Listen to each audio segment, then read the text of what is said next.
O Brasil tava na merda na década de 80, vivendo a década perdida, hiperinflação, a economia destruída, e as pessoas não tinham nada para ter um alento. O futebol, horrível. Quer dizer, não sempre horrível, né? A seleção de 82 era mágica, só que não ganhou. O Brasil não ganhava a Copa desde 70, não tinha nada de alento, saindo de uma ditadura. Então surge um piloto de Fórmula 1 com um carro bem meia boca, para não dizer ruim, da Toleman, e o cara começa a fazer mágica. O cara incorpora aquele espírito bem brasileiro do azarão, aquele espírito, né, bem underdog, que nem o pessoal fala lá fora. Ele vai lá e ele quase ganha o Grande Prêmio de Mônaco com aquele carro horroroso, na chuva. Ele vai começa a passar todo mundo. E na verdade ele só não ganhou porque fizeram uma sacanagem com ele, né? Pararam a corrida antes da hora e contaram a penúltima volta como se fosse a última. E ele acabou ficando em segundo lugar com aquele carro horroroso. Hoje eu vou contar, porque eu sei que agora tá no hype, né? Falar do Senna, e tem muita gente falando, ai, por que que as pessoas achavam ele um herói? Imagina, no máximo um ídolo. Só que, pra você que nasceu lá pro ano 2000, 2010, talvez você não entenda, talvez você não tenha tido um pai que te ensinasse a importância que foi o Ayrton Senna pro Brasil. E hoje eu vou te falar a importância dele, para além do que passa na Netflix, porque, infelizmente, apesar de ser muito bem produzida a série, não tem como em 6 episódios de 1 hora você transmitir o que foi ali uma década, fora a vida anterior dele, né? Mas uma década na Fórmula 1 e todas as coisas que ele fez, toda a mitologia, e você querer ainda colocar as partes da vida pessoal dele, né? Que tem muita gente discutindo, ai, mas colocaram só 2 minutos da Galisteu e botaram muito da Xuxa, e concordo. Isso aí, eles realmente. Eu nem cheguei nessa parte ainda da série, mas eu concordo que já que você tinha pouco tempo, né, 6 horas, você devia focar o máximo possível na parte das pistas, porque tinha muita história para contar. Esse canal aqui, geralmente eu falo sobre empreendedorismo, produtividade, mas eu tomei a liberdade de fazer um vídeo sobre o Senna hoje, porque o Senna é uma pessoa que ele tem uma influência muito grande no Brasil e na minha história também, pessoalmente. Muita coisa não teria acontecido se não fosse por ele. Depois posso até entrar um pouco mais de detalhes disso. Mas também para entender como o mundo era diferente naquela época, uma questão até mercadológica, né? Porque o esporte, querendo ou não, é uma forma de entretenimento. E você entender como que as coisas mudaram, porque às vezes para quem é mais novo, geração Z, geração Alpha, né, você já nasceu com computador, com celular, você talvez não entenda a diferença que era naquela época, quando as pessoas elas viam as coisas pela TV e era uma coisa assim, todo mundo via a mesma coisa na TV. Todo mundo via o mesmo jogo, só passava um jogo por rodada do Campeonato Brasileiro, por exemplo. Só passava aquela corrida. Eram coisas muito específicas, então as pessoas meio que tinham uma cultura coletiva maior, assim, no sentido de que você acabava vendo o mesmo filme que todo mundo, você acabava. O mainstream tinha muito mais poder do que hoje em dia, né? Hoje em dia, cada um pode ter seu canal no YouTube, cada um pode ter sua conta no Instagram, no TikTok, mas naquela época, todo mundo via a mesma coisa, e pro bem e pro mal. Mas por isso que eu quero chegar no ponto desse vídeo que nunca haverá outro igual ao Ayrton Senna. Nunca haverá um herói tão grande para o Brasil no esporte como houve com Ayrton Senna. E a gente tem aqui no Brasil uma mania de tentar destruir a reputação de qualquer herói, de qualquer pessoa que se sobressaia, que é uma coisa horrorosa, na verdade. Se você for para outros países, eles tentam exaltar ao máximo os heróis. Só que no Brasil não. No Brasil a gente tenta encontrar os defeitos das pessoas, que obviamente todos têm defeitos, né? Mesmo as pessoas que fizeram grandes coisas têm defeitos. E a gente tenta destruir a reputação deles pra. Não sei porquê, sabe? Então, voltando, né, ao começo. O Brasil estava numa situação muito difícil. A gente vivia uma hiperinflação. Você ia no mercado agora de manhã, Se você fosse agora, o preço estava um. Se você fosse à noite, o preço já tinha aumentado. Se você fosse amanhã, ia aumentar de novo. Era uma coisa assim, você ganhava o dinheiro, você não podia poupar. Você tinha que gastar aquele dinheiro correndo. Você tinha que. Porque o seu poder de compra ia se diluindo muito rapidamente. Então era uma situação muito difícil. E todo mundo estava numa situação difícil naquela época. Quem era rico estava virando classe média, quem era classe média estava virando pobre, quem era pobre estava passando fome. O Brasil tinha muito pouco do que se orgulhar naquela época. As pessoas viviam uma situação muito difícil. Então, quando surge o Ayrton Senna, e claro, a gente teve o Fittipaldi, a gente teve o Piquet também, que eram grandes pilotos que foram campeões, mas o Senna surgiu numa época muito específica, né? Dessa época da hiperinflação, do final da ditadura, e meio que num auge também da década de 80 e 90, que foi meio que um auge da televisão também, que foi quando a TV chegou no mainstream, de fato, que realmente, se não todas as casas, mas boa parte das casas começou a ter uma televisão. E quem não tinha uma televisão tinha acesso, porque eu tinha um vizinho, tinha um parente, tinha algum boteco que eles poderiam ir assistir.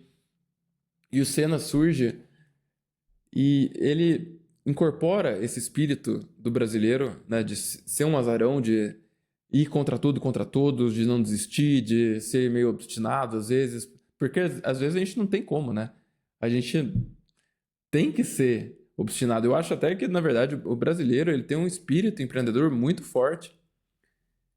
Muitas vezes falta recurso, muitas vezes falta até o conhecimento, mas o brasileiro ele tem, às vezes, muitas vezes, claro, por necessidade, né? Mas o brasileiro tem uma capacidade de empreender muito forte. Uma capacidade de pensar fora da caixa, de fazer diferente, de ser guerreiro. E o Senna incorporava isso muito bem. O Senna era aquele cara obstinado, ele era aquele cara que todo mundo queria ser igual.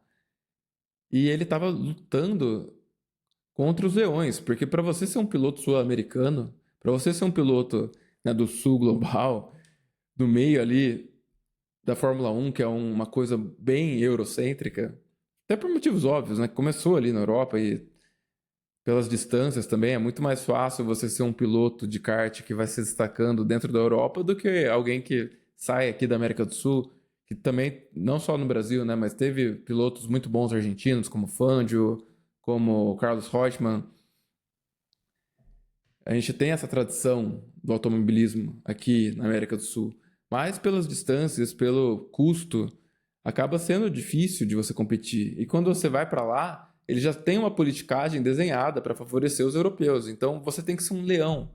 Você não pode baixar a cabeça. Você tem um morro muito mais alto para você poder competir com eles. E o Senna, além de incorporar esse espírito, além de ele ganhar ou disputar, pelo menos, muitas vezes com um carro ruim, para não dizer um carro merda, como foi o da Toleman no primeiro ano dele. Depois ele foi para a Lotus, que estava com um carro mais ou menos, conseguiu ganhar, conseguiu disputar, conseguiu até disputar título, sendo um carro muito pior com a Lotus do que o pessoal tinha com a McLaren. Então ele mostrava coisas assim, ele dava aquele alento, né? Você tinha ali 15, 14, 16 domingos por ano que você tinha uma chance de vê-lo ganhar. E isso já dava um alento muito grande para as pessoas que estavam na absoluta merda.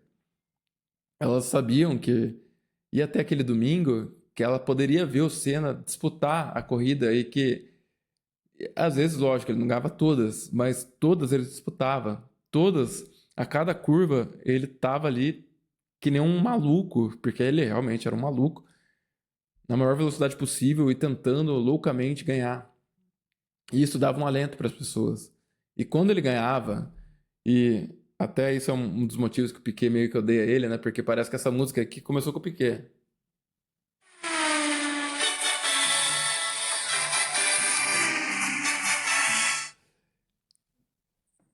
Talvez para você que nasceu em 2000 e pouco, 2010, você não entenda. E mesmo para mim, né? Eu sou de 94, eu literalmente era um bebê. quando o Senna se foi. Inclusive, meu pai era tão viciado nele que até me levou no funeral dele em São Paulo. É difícil a gente entender, mas o pessoal, quando ele ganhava, quando eles tinham a oportunidade de ouvir essa musiquinha, dava um alento, dava uma animação. E geralmente o pessoal se reunia no domingo, né? Tinha essa tradição, ainda tem em muitos lugares aqui no Brasil, mas era mais forte.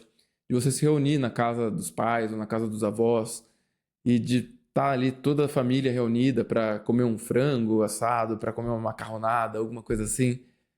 E aí as pessoas se reuniam ali 9 horas da manhã, assistiam a corrida, depois preparavam o almoço, tinham aquele dia gostoso, porque, né, a vida toda tá uma merda, mas pelo menos o Senna ganhou, então deu aquela leveza pro domingo, para a pessoa poder encarar a semana de uma forma mais fácil, dela ter aquele alento, tirar um pouco a pressão, porque senão o cara ia ficar pensando, nossa, mas essa semana tem que trabalhar, mas será que e se eu for demitido, meu Deus? E se não sei se eu vou conseguir comprar comida suficiente essa semana, o leite das crianças, mas naquele dia, depois da vitória, pelo menos ele dava uma relaxada. Ele conseguia, cara, vamos esquecer um pouco. A vida é difícil, mas a gente pode dar uma esquecida. Vamos aproveitar um pouco esse domingo, aproveitar que a gente está junto, comemorar, se abraçar. E então, muita gente que era viva, né, na década de 80, no final da década de 90, tem muitas lembranças desses almoços de domingo, dos abraços que eles davam no final da corrida, quando ele ganhava. Então, isso ficou muito enraizado na cabeça das pessoas. Porque você tem que entender também que na época, não era que nem hoje, não era que você pega esse celular aqui, se eu quiser, eu vejo, como que tá o campeonato inglês? Como que tá o campeonato da Índia, de cricket? Sabe, se você quiser, você consegue ver jogos de esportes, de qualquer coisa, a qualquer momento. Você consegue ver 1 trilhão de filmes. E não só, tem a Netflix, tem Amazon Prime, tem Disney, tem Max, tem sei lá mais quantas streamings tem hoje em dia. Tem o próprio YouTube, que você tem infinitos vídeos para ver. Você tem as TVs que ainda existem. Você tem 1 trilhão de livros. Você tem 1 trilhão de podcasts. Você tem oportunidades infinitas de entretenimento. Mas naquela época não tinha. Naquela época não era que nem hoje, que você meio que cada um tem seu mundinho. Naquela época não, naquela época todo mundo vivia numa bolha meio coletiva na questão cultural, porque você não tinha tantas opções assim. Quando você descobria um disco novo de uma banda tal, ou um filme diferente, era muito mais difícil de você transmitir essa informação. Não é que nem hoje, que você manda um link e a pessoa vê. Até para a pessoa que quer fazer, né, do jeito sem pagar as coisas, tem como fazer também muito mais fácil do que antigamente você tinha que ter a fita do filme ou depois um DVD. E hoje em dia é muito diferente. Hoje em dia, esse negócio de ter mídia física, né? Esse negócio de ter livros físicos, para muita gente nova, é meio tipo, nossa, mas para que você vai ter esse monte de coisa? Para que você vai ter em papel? Mas na época era assim. Na época você não tinha tantas opções, então as poucas opções que você tinha, quando surge um cara que nem foi o Senna, que além de tudo era um ótimo marqueteiro, né? Porque, por exemplo, a primeira corrida que ele ganhou e que ele pegou a bandeira do Brasil, e que ele mostrou a bandeira do Brasil, foi em Detroit, em 86, que foi logo depois que o Brasil tinha perdido para a França na Copa do Mundo. Então o Brasil tinha ganho a Copa em 70, pela última vez, que foi o tricampeonato, que foi com o Pelé, aquele timaço, né? Pelé, Tostão, timaço que ganhou no México, que foi o Tri. E depois o Brasil não ganhou mais. O Brasil teve, inclusive, o time de 82, que eu falei no começo, que foi um dos maiores times mais espetaculares da história do futebol, né? Que tinha vários craques como Zico, Sócrates, acho que tinha o Falcão também, muitos craques da bola, mas não ganhou, perdeu para a Itália. E aí, em 86, a gente pensou, vamos ver se agora vai, né? E aí o Brasil foi lá e perdeu para a França na final. Na final não, nas quartas acho que foi. perdeu para a França nos pênaltis, sendo que o Zico tinha perdido o pênalti no tempo normal. Então foi uma derrota muito dolorida. E aí o Senna vai lá e ele ganha em Detroit. E ele tem essa presença de espírito de pegar uma bandeira do Brasil e empunhar essa bandeira para mostrar, cara, a gente tem esperança, sabe? Aquele momento foi um momento que eternizou o Senna como um ídolo brasileiro. Foi um momento que, pelo menos, começou essa relação mais de falar, cara, a gente pode até tá na merda, a gente pode... Nem o futebol tá dando certo, mas pelo menos esse cara, ele tá empenhado e ele tá mostrando nosso espírito, ele dava aquela levantada na moral, que era uma coisa que as pessoas precisavam desesperadamente naquela época. E ainda mais, que nem eu falei, como era uma coisa muito mais coletiva, porque antigamente você não tinha tanta distração, você não tinha tanta opção de entretenimento. Então, era uma coisa que todo mundo via, todo mundo ficava sabendo, todo mundo conversava sobre aquilo. Então, realmente era uma coisa. E aí, eu até venho, né, que algumas pessoas estão comentando aí que o Senna foi meio que fabricado pela Rede Globo e não sei o quê. Só que não, cara. Porque se fosse verdade isso, ele não seria ídolo no Japão, ele não seria ídolo na Hungria, ele não seria ídolo na Itália e em vários países que gostam de automobilismo também, e ele é ídolo até hoje. Até hoje, em vários lugares do mundo que assistem esportes de automobilismo, que assistem Fórmula 1, se você fala que você é brasileiro, até hoje tem gente que pergunta do Senna pra você. Porque ele foi icônico. Ele é tão icônico que, se você perguntar até hoje para a maioria dos pilotos do grid quem que é seu maior ídolo, muitos deles falam que foi o Senna. O Hamilton, que acabou se tornando heptacampeão, que é um dos maiores pilotos, se não... Dá para você argumentar que ele é o maior piloto ou o mais bem-sucedido da história. E o Hamilton sempre fala, o Senna era o meu ídolo. Porque ele era uma coisa única. E claro, também tem muita gente falando, ai, mas na série eles mostram ele como se ele fosse um herói, assim, como se ele fosse um anjo perfeito. E óbvio que não era. Justamente, eu acho que pelo contrário, se eles tivessem mostrado as merdas que ele fazia, teria sido até mais legal. Acho que as pessoas iam até gostar mais dele. Porque, para começo de conversa, você não chega num ambiente competitivo que nem a Fórmula 1 se você não for meio filho da puta. Se você não for meio louco, você não chega lá. Ainda mais você sendo um sul-americano, porque você tem que lutar contra mais coisas ali. Tem uma politicagem também que você tem que lutar. Você tem que se provar muito mais do que se você tivesse nascido na Inglaterra ou se você tivesse nascido na Alemanha. É muito mais fácil. Então o sul-americano tem que ser mais louco mesmo. E o Senna era completamente maluco. E isso não é um demérito, entendeu? Porque muitos dos grandes pilotos são malucos, assim. Mas ele era maluco também porque ele era obstinado. Ele foi um dos primeiros, se não o primeiro, que levou a sério o preparo físico. Ele tinha um preparo mental também surreal. Ele tinha também uma relação com Deus, que é alguma coisa que hoje em dia talvez algumas pessoas até cancelassem ele, né, de certa forma. Mas ele tinha uma relação com o divino, muito forte também. E ele comentou em vários momentos da carreira dele, né, que ele tinha essa sensação da presença de Deus às vezes. Como ele conta, se você procurar no primeiro título dele, ele conta que ele viu Deus nas últimas voltas ali do GP de Suzuka no Japão. Ele meio que sentiu, né? Ele sentiu que ele ia ser campeão. Ele entrava muito no estado de fluxo, né? Quando ele estava correndo. E ele sentiu que ele ia ser campeão e que ia dar tudo certo, que aquilo era dele, que não tinha jeito. E quando ele de fato é campeão, em 88, lutando contra o Prost, que já era bicampeão, o Prost, que é também um dos maiores pilotos de todos os tempos, que não por acaso o apelido dele era o Professor. O Prost, que era o queridinho da FIA, porque a FIA, a sede dela na França, o Prost é francês, o presidente da FIA era o Balestre, que era o queridinho dele, o Prost.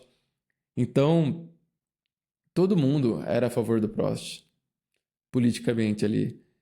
E o Senna foi lá na McLaren e ganhou do Prost naquele carro lendário que eles ganharam 15 das 16 corridas entre eles. E o Senna foi lá e ganhou do Prost. Sendo que o Prost já era bi, sendo que o Prost estava na Fórmula 1 fazia mais tempo, que ele era mais velho. E ele foi lá e ganhou com o mesmo carro. E ali começou a criar um mito.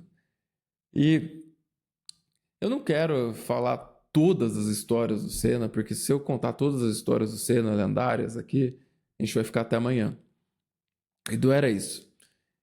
O que eu quero com esse vídeo é mostrar para você por que não vai ter outro igual ao Senna. Não vai ter outro porque as pessoas não veem mais as mesmas coisas que nem antigamente. Cada um tá vendo seu videozinho, cada um tá vendo um campeonato diferente de esporte, agora tem esportes também, então o pessoal tá vendo a galera jogando videogame. A atenção das pessoas é muito mais dispersa do que antigamente. Então não tem como você ter um ídolo só, que nem era antigamente, que nem foi o Senna. O Brasil vivia uma época muito difícil, então ele acabou sendo meio que uma tábua de salvação mental para as pessoas, que eram um pequeno alento que elas tinham de poder vê-lo no domingo e de poder usar aquelas vitórias dele como uma coisa boa, como uma coisa para dar uma leveza, para enfrentar a semana, para enfrentar o mês. E ele teve muitas vitórias épicas, ele teve muitas vitórias que ele saiu lá de trás e ganhou a corrida, principalmente na chuva. O cara era um exímio piloto de chuva, porque também, né, segundo ele próprio, quando chove, meio que a diferença de nível entre os carros não importa tanto, então o que sobressai é a habilidade do piloto. E como ele era um maluco, né? Toda vez que chovia em São Paulo, ele ia atrás de correr. Então ele era completamente obstinado e ele era realmente o rei da chuva. Quando chovia, não tinha pra ninguém. Então era meio que barbada que quando chovesse ele ia ganhar. Então tem muitas corridas na chuva épicas dele. Tem muitas corridas que ele ganhou em Mônaco, que era o é até hoje, né? É o grande prêmio mais glamuroso de todos, é meio que a joia da coroa da Fórmula 1 e ele é o rei de Mônaco até hoje. Ele ganhou 6 vezes em Mônaco, sendo que poderia ter ganhado 7, né? Que teve aquela que terminaram a corrida antes, que deram pro Prost. Teve uma outra também que o cara tava tão na frente, mas tão na frente, que ele se desconcentrou. Ele tava praticamente dando volta no segundo colocado já. Ele passou todo mundo e ele se desconcentrou e bateu sozinho, de tão. Sabe, ele tava tão na frente que ele, tipo, distraiu, assim. Ele entrou naquele estado de fluxo, distraiu, bateu sozinho, totalmente desnecessariamente. Até mostra isso na série, né? O chefe da equipe dele falando, cara, diminui, você tá indo muito rápido. E ele meio que indo, tentando ir o mais rápido possível, tentando bater recorde, sei lá. E acabou batendo sozinho. Que foi uma coisa totalmente sui generis, né? Mas ele tem muitas outras histórias que eu, óbvio, eu não vou contar todas, até porque eu acho que eu nem sei todas de cabeça. Mas são muitas histórias que meu pai me contou. Depois, sempre que saía, saiu o DVD tal do Senna, saiu o documentário, tudo eu acabo assistindo com meu pai, né? Inclusive, até agora eu só assisti até o terceiro episódio com ele. E no terceiro episódio, na hora que ele vai para aquela última corrida, não é a última, né, tecnicamente, foi a penúltima, lá em Suzuka, no Japão, que foi quando ele ganhou o primeiro título.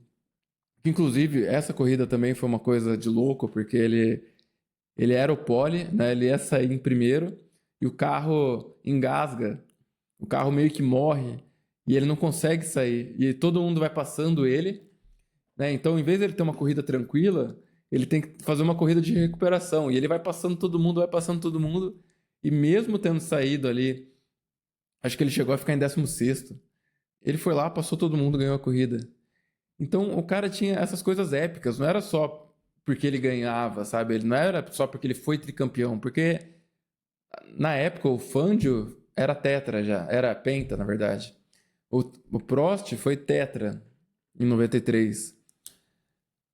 Mas o Senna, ele muitas vezes era épico o jeito que ele ganhava. Não era só por que ele ganhava, mas era como ele ganhava. Era uma coisa assim, meio que nem o Ronaldinho Gaúcho, era um mágico que você precisava parar para assistir, ou o Messi, ou o Neymar no futebol, né? Caras assim, mágicos, que você a qualquer momento pode tirar um coelho da cartola. E o Senna era assim na Fórmula 1. E eu sei que também tem gente que quer comparar ele, né, com outros atletas brasileiros, como o Guga, como a Rebeca Andrade agora. E nada contra esses atletas, eles são muito grandes nos esportes deles e tenho completo respeito por eles, mas não dá pra comparar. Não dá pra comparar. O único que dá pra comparar é o Pelé, e mesmo assim é diferente, porque o Pelé ganhou numa época que o Brasil ainda tinha mais esperança. E o Senna ele ganhou numa época que o Brasil tava muito na merda. E também o Pelé era um esporte coletivo, né?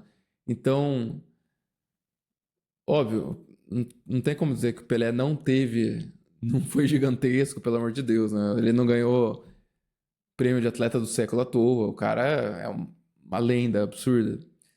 Mas também o Senna, uma das vantagens, entre aspas, para se consolidar como esse mito, foi justamente que ele morreu na pista. Ele morreu fazendo o que ele sempre fazia, né?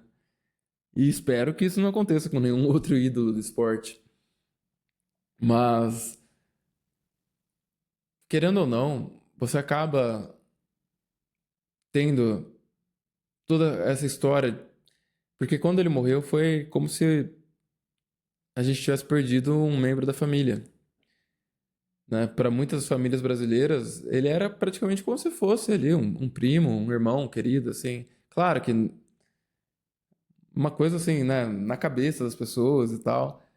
Mas ele era uma pessoa que estava ali com você 15 domingos por ano, que as pessoas viam nele uma esperança, que as pessoas se inspiravam nele para tentar ser um pouco melhor na vida delas. E ele também tinha muitas entrevistas interessantes, ele era muito ponderado nas entrevistas dele, então ele passava umas mensagens motivacionais para as pessoas. E ainda mais nessa época, né, que você tinha menos opções do que ver. Fora que ele também, ele lutava muito com a FIA, né, com a Federação Internacional do Automobilismo, ele era um líder entre os pilotos que lutava pela segurança dos pilotos, que é uma coisa meio irônica, né? Por ele não teria tido essa corrida, óbvio que por vários interesses mercadológicos, financeiros e talvez até escusos, acabaram fazendo a corrida mesmo assim. Mas era uma corrida que realmente a bruxa estava solta, né? Que na sexta-feira o Rubinho teve um acidente horrível. Depois, no sábado, o Ratzenberger teve um acidente também, acabou morrendo na pista, mas eles juraram que o Ratzenberger não morreu na pista. Inclusive, o Senna estava com uma bandeira da Áustria no carro dele, porque o Ratzenberger era austríaco e se ele ganhasse, ele ia fazer que nem ele fazia sempre com a bandeira do Brasil, só que ele ia fazer com a bandeira da Áustria, em homenagem ao outro piloto que tinha falecido. Que é até deixa até uma coisa mais entalada, né? Meio triste assim. Mas Mas enfim, isso dele ter morrido na pista também, claro que acaba contribuindo para torná-lo mitológico, porque você fica sempre com aquela coisa, e se, né? Ninguém sabe como que teria sido se ele tivesse continuado correndo. Ah, será que ele teria continuado correndo e potencialmente eles teriam acertado o carro da Williams e no fim ele teria ganho em 94, 95? Talvez ele tivesse sido penta, talvez ele tivesse sido tetra, talvez ele tivesse sido hepta. Ninguém sabe. Talvez ele tivesse corrido mais uns 2 anos parado e ido fazer outra coisa da vida, porque tem essas teorias também. E né, em algumas entrevistas ele falava que estava pensando em parar e estava pensando, ah, agora eu vou virar pai, não sei o quê. Então tem essas coisas, mas não tem como saber. Então isso também que acaba diferenciando um pouco do Pelé, né? Que o Pelé, a gente, ele viveu normalmente. Ele teve uma vida que ele morreu de velhice. Ele estava doente quando ele faleceu, mas ele já era um idoso. Então é normal, né? Você espera que as pessoas façam isso. Que Foi o ciclo natural da vida. Mas o Senna não, o Senna tinha 34 anos. O Senna estava no auge como piloto. Muita gente fala que o auge dele foi em 93 como piloto. Em 94 era a terceira corrida, então muita coisa podia acontecer ainda. Ele foi pole 3 vezes com um carro horroroso da Williams. Horroroso assim, né? Porque 92, 93 eles tinham um carro surreal, de outro planeta. E aí, para 94 mudaram o regulamento, então eles não conseguiram acertar um carro bom com essas mudanças, né? Então eles passaram de ser a melhor equipe de longe, que foi quando o Senna queria ir para Williams, e aí quando ele efetivamente foi, o carro era uma carroça. Então ele acabou comprando gato por lebre, né, de certa forma. E também para as Benettons lá do que Schumacher corria, que acabou sendo campeão com a Benetton, também tinha várias coisas fora do regulamento ali, né? Até por isso que muita gente chama ele de Dick Vigarista. Mas tem isso, que o Senna acabou virando ídolo mitológico, porque ele faleceu e porque foi uma comoção nacional que parou o país, que né, teve assim, milhões de pessoas nas ruas de São Paulo para ver o cortejo.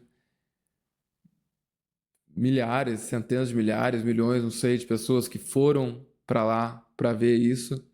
Né? Tanto eu mesmo era um bebê e participei disso com meus pais. Então foi uma coisa muito marcante.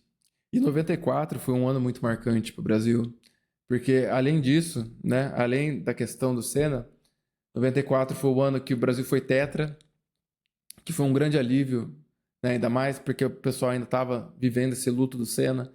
E aí o Brasil é tetra em julho, nos Estados Unidos, depois de 24 anos, que é um período muito longo. O Brasil estava vivendo o plano real, então finalmente as pessoas tinham esperança de que a inflação ia acabar. E acabou acabando, né? De certa forma, o plano real acabou sendo muito bom. Então, foi uma época que teve essa quebra de expectativa do Senna e depois algumas coisas boas começaram a acontecer. Então, foi muito marcante essa época. Né? Você sair daquela penúria da década de 80 e aí, em meados da década de 90, você ter essa quebra de expectativa muito grande, esse lamento muito grande.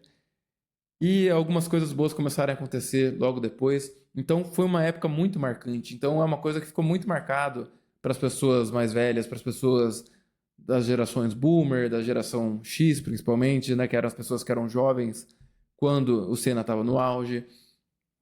As pessoas da geração Y, que eram um pouco mais novas também, porque eles eram crianças nessa época. Né? E eu sou Y, mas eu sou do final da Y, eu era um bebê, então para mim, para o pessoal um pouquinho mais velho e um pouco mais novo que eu, a gente não viveu essa época, ou a gente era muito jovem para lembrar, né? A gente era muito criancinha. Mas muitas vezes a gente teve alguém que contou essa história pra gente. A gente teve pelos pais, ou por um tio, ou por algum pai de amigo, alguma coisa assim, a gente ficou sabendo dessa história. Então é uma coisa muito enraizada para as pessoas da década de 90 também.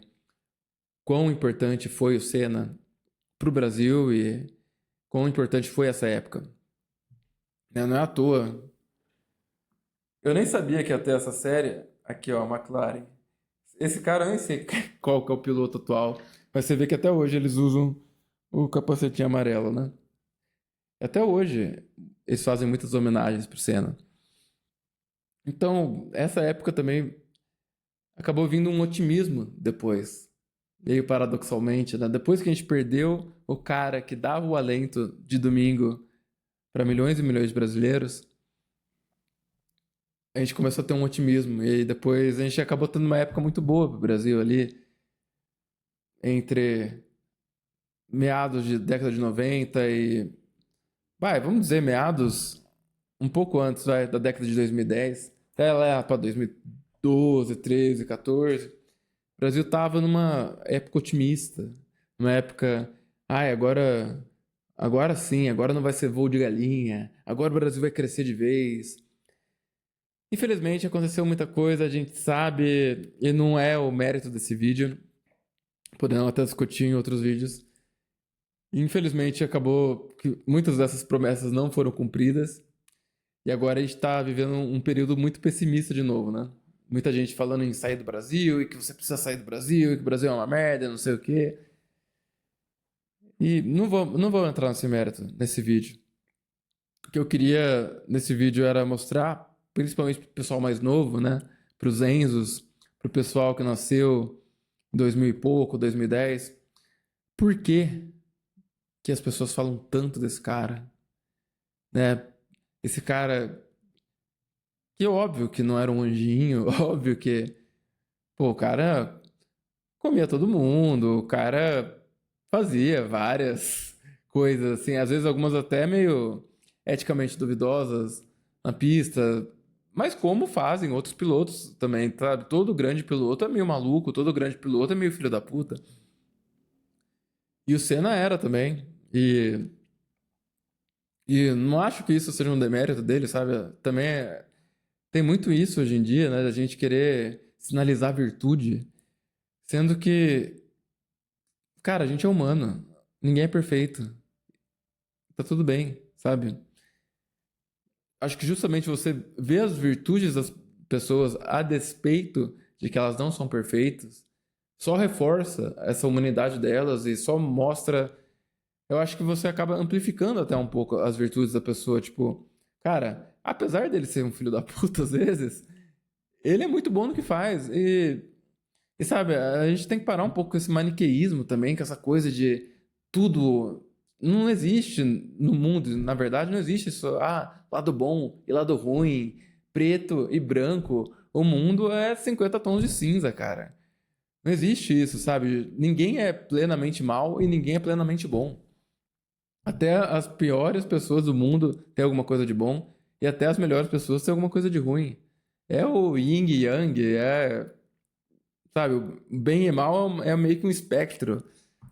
Então você não precisa que as pessoas sejam um anjo perfeito para ser uma pessoa admirável em alguma coisa. Você não precisa admirar tudo na pessoa também, sabe? Eu acho que tem muitas coisas que as pessoas confundem hoje em dia. Enfim, espero que depois de ver isso você tenha uma noção um pouco melhor, né, de quem que foi o Ayrton Senna. Isso numa visão de alguém que nasceu no final da geração Y, alguém que nasceu em fevereiro de 94. Então, para você ter um pouco dessa noção, né, intergeracional, né, como que pessoas da minha geração que tiveram alguém, um pai, um tio, um irmão mais velho, que contou a história do Senna, que contou, cara, por que a gente é assim? Alguém que, se não fosse esse cara, minha vida seria muito diferente, porque indiretamente, se não fosse por ele, meu pai não ia ver Fórmula 1 e ele via quando era criança e eu comecei a pegar gosto por carros e por automobilismo ali no final da infância, começo da adolescência, via o Rubinho, via o Massa. Inclusive, a gente estava em Interlagos em 2008, quando o Massa perdeu na última curva que o Hamilton passou o Timo Glock, que foi uma coisa assim, o Interlagazzo, né? Que nem o Maracanazo em 50, que o Brasil perdeu a final lá pro Uruguai. Aquilo foi uma coisa muito marcante, que por muito pouco dava pro Felipe Massa ter sido campeão da Fórmula 1 e teria sido muito louco se ele tivesse sido campeão. Mas acabou não sendo, né? Por vários erros da Ferrari naquele ano.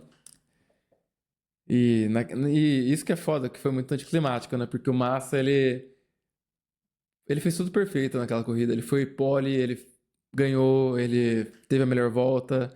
Mas, infelizmente, choveu uma volta mais cedo do que deveria e o Hamilton acabou conseguindo passar na última curva um cara a mais e ganhou por um ponto. E se tivesse empatado em pontos, o Massa tinha sido campeão porque ele tinha mais vitórias. Mas, enfim, com tudo isso, eu acabei fazendo engenharia mecânica porque eu gostava de carros e queria trabalhar com a área automobilística e tal. Então, indiretamente, o Senna acabou influenciando muito a minha própria vida, a minha própria trajetória. E da mesma forma que influenciou a minha vida, eu sei que influenciou de muitas pessoas, direta ou indiretamente, às vezes você nem se dá conta.